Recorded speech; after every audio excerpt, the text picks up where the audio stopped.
Dalam 12 tahun terakhir semenjak bisnis digital mulai bergerak naik, kita menyaksikan bahwa di dunia banyak sekali bisnis yang menjadi digital, menjadi light asset, dan bisnis digital itu menyelesaikan banyak masalah masyarakat dengan biaya murah. Sekarang, bisnis digital di dunia tumbuh dengan kecepatan penuh. Di Indonesia dalam 12 tahun ini sudah bisa memiliki 5 unicorn company atau perusahaan dengan valuasi di atas 1 billion US dollar atau sekitar 15 triliunan rupiah. Semenjak pandemi, maka bisnis digital meningkat tajam kebutuhannya. Di mana dalam 2 tahun terakhir di Tiongkok per minggu tumbuh 1 unicorn. Di Singapura 1 bulan tumbuh 1 unicorn. Begitu juga di India, 1 dalam setiap 2 bulan ada perusahaan unicorn bertumbuh baru di India. Sementara di Indonesia dalam 2 tahun ini belum lahir lagi unicorn baru. Entahlah 2 tahun ke depan. Kayaknya nggak ada juga tuh. Maklum, tidak ada yang mendukung, juga tidak ada roadmap niatan pejabat negara membangun bisnis digital anak bangsa di tanah air dengan dukungan kemudahan-kemudahan. Yang ada hanya pendiaman. Ini faktanya.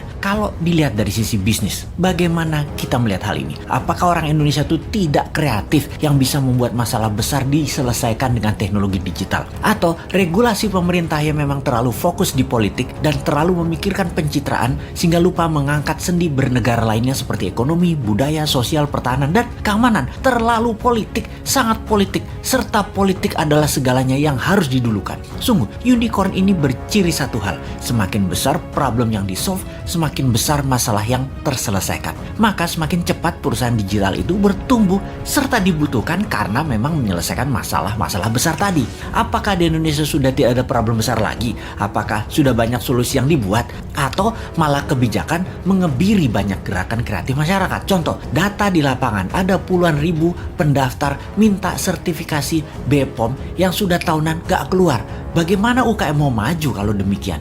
Ini adalah salah satu contoh pengebirian kreativitas. Ada sisi lain lagi, di mana di dunia bisnis digital harus menggunakan server nasional sementara kita minta zero downtime. Apakah perusahaan nasional milik negara tersebut berani kasih garansi, yaitu zero downtime?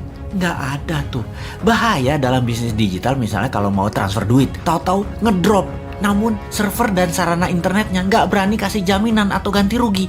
Berat lah. Nah, itulah susahnya berbisnis dengan negara yang berbisnis, yaitu BUMN. Sementara server dan fasilitas dari luar negeri sudah lebih murah plus garansi zero downtime. Kalau lama mereka bayar penalti, tetapi nggak boleh dipakai. Kalau bisnis digital buat browsing-browsing sih aman. Yang paling ditakuti adalah pada saat upload data. Ini nggak boleh ada downtime. Jadi, wahai generasi new mind, harusnya kita mengatakan lupakan mimpi jadi Mark Zuckerberg, lupakan mimpi jadi Jack Ma-nya di Indonesia, karena perusahaan Anda sulit jadi unicorn dalam waktu yang cepat. Apakah kalau mau kaya cepat di negeri politik ini emangnya harus breaking law, merusak aturan bisnis yang ada gitu ya? Kita jadi nggak bisa alim-alim amat kalau kayak gitu. Harus super kreatif mengalahkan kekakuan old mind regulator yang cari selamat di dalam menjabat, bukan malah untuk mempermudah masyarakat berusaha. Duh, lamanya 2024.